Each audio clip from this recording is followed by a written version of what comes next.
கடந்ததை நினைத்து கலங்காதே, நடந்ததை மறந்துவிடு.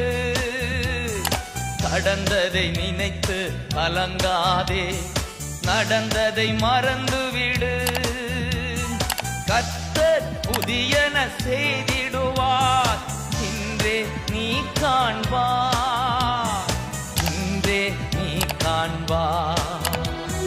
கலங்கிடவே வேண்டாம், கலங்கிடவே வேண்டாம்.